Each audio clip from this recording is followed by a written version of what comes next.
My friend, you have met a terrible, terrible demise. But, I don't feel too bad about it.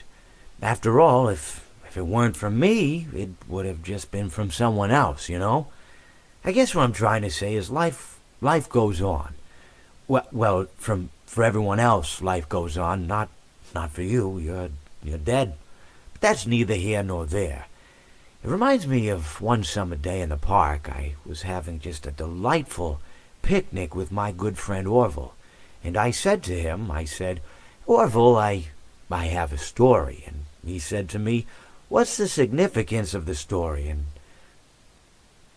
I said to him, Orville, not every story has to have significance, you know? Sometimes a story is just a story. If you try to read into every little thing and find meaning in everything anyone says, you'll just drive yourself crazy. I had a friend do it once. Wasn't pretty. We talked about it for years. And not only that, but you'll likely end up believing something you shouldn't believe and thinking something you shouldn't think, or assuming something you shouldn't assume, you know? Sometimes, I said, a story is just a story. So just be quiet for 1 second of your life and eat your sandwich, okay? Of course, it was only then I realized I'd made sandwiches, and poor Orville was having such difficulty eating it. Elephants have those clumsy hands, you know. Actually, I suppose that's the problem. They don't have hands at all, do they? They're all feet. And I couldn't imagine someone asking me to eat a sandwich with my feet. Now, if I recall correctly, there was a bakery nearby. I said to him, Orville, let me go get you some rye bread. Now, I'm unsure if elephants enjoy rye bread, but I assure you that Orville does. Now, this was on a Tuesday, which was good because rye bread was always fresh on Tuesday.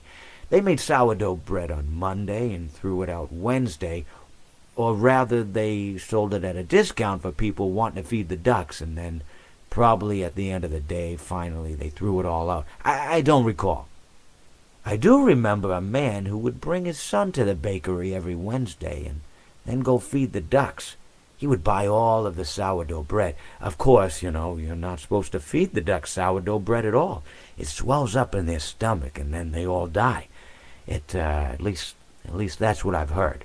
I never saw any ducks die myself, but I did notice a substantial decrease in the duck population over the course of a few years. I just never thought to stop the man and tell him that he was killing the ducks by feeding them sourdough bread.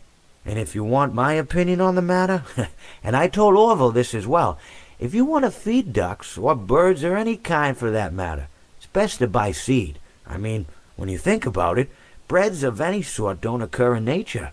They don't grow on trees or spring up from the bushes. I don't think birds know what to do with bread. What was I saying? Oh, yes. So I bought Orville some rye bread. What a fine day it was.